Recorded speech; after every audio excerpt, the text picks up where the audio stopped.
Comment bouge le marché? Salut. Ici, je vais te dessiner comment bouge le marché. Parce que le marché a bougé, bouge et bougera toujours de la même façon. Donc, je te montre.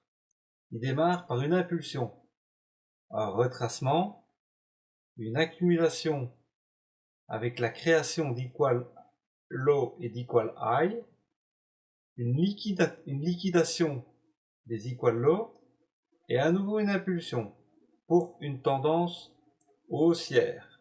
D'accord? Donc, il y a eu l'impulsion, le retracement, la création d'equal high, ici equal high, donc les mêmes niveaux plus haut, equal low, ici equal low, une liquidation par cette mèche ici, ou cette correction plus importante, parce que ici en dessous se trouve beaucoup de liquidité. D'accord? Donc ça c'est pour une tendance haussière. Donc ici maintenant je vais te montrer exactement comment fonctionne une tendance. Pourquoi ça me fait ça? Attends, voilà. Voilà, donc maintenant une tendance baissière. Comment ça marche?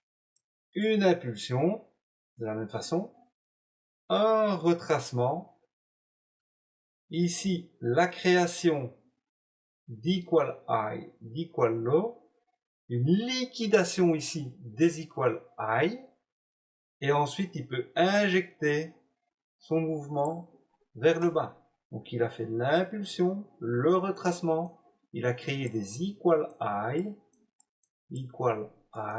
les mêmes plus haut, des equal, donc les mêmes plus bas, low. Ici se trouve beaucoup de liquidité. Il monte, il vient chercher toute la liquidité ici, il a suffisamment d'ordre pour injecter vers le bas.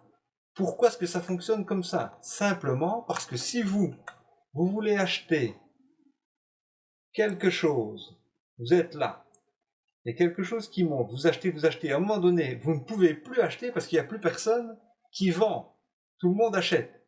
Alors vous allez faire croire aux gens qu'il est temps de vendre, avant de racheter. Les gens qui travaillent avec les supports résistance se placent ici, ils voient ici une résistance, pardon, un support ça se trouve en dessous, comme le sol qui supporte vos pieds. Ils disent, ok, je vais acheter maintenant le marché. Là, je vais prendre ici pour vous montrer comment ils font. Ils mettent leur stop juste en dessous de la résistance et ils viennent rechercher le niveau supérieur comme ça. Donc on ne voit pas très bien, je vais vous mettre ça, parce que moi je ne le mets jamais fort quand je fais mes trades. Voilà. Donc ils achètent à ce niveau-là, au niveau du support. Ils mettent non pas sous la résistance, mais sous le support. Excusez-moi si je me suis trompé, donc c'est bien un support. Ils se mettent juste en dessous et ils mettent au niveau de la résistance, voilà, leur stop, leur take profit. Donc comment est-ce que ça se passe? Le marché monte, il retrace, il fait ce qu'on appelle une accumulation en créant des equal high et des equal low, qui sont en fait chaque fois des résistances, des supports pour les traders qui fonctionnent avec cette technique-là. Et puis à un moment donné, le marché sait très bien comment la majorité des traders font. Il se dit, ils ont tous mis leur stop ici, donc là en dessous, il y a énormément de liquidité. Je vais venir chercher la liquidité, puisque moi j'ai besoin d'acheter, il me faut des vendeurs. Je prends toute la liquidité qui est là et je peux ensuite injecter mon mouvement vers le haut. Et c'est exactement pareil lorsque c'est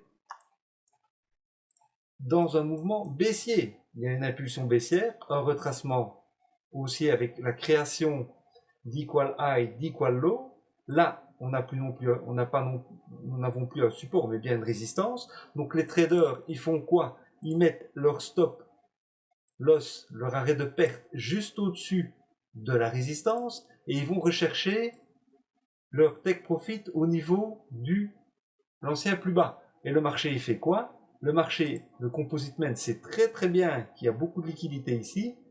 au lieu de s'arrêter au niveau de la résistance et d'injecter, il ne fait pas ça. Il vient chercher toute la résistance, toute la liquidité, et il injecte ensuite son mouvement vers le bas. D'accord? Donc j'espère que c'est assez clair, parce que en fait, comment voulez-vous faire pour pouvoir acheter quelque chose s'il n'y a pas de vendeur?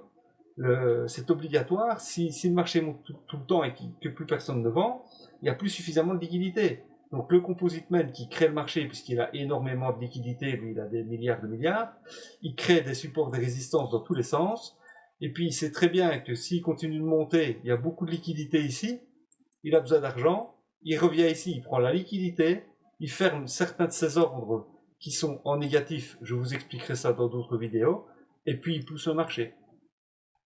Voilà, n'hésitez pas de mettre un like, de laisser un commentaire si vous avez apprécié la vidéo, et de vous abonner si ce n'est pas encore fait pour ne manquer aucune autre vidéo. Merci pour avoir regardé, à bientôt.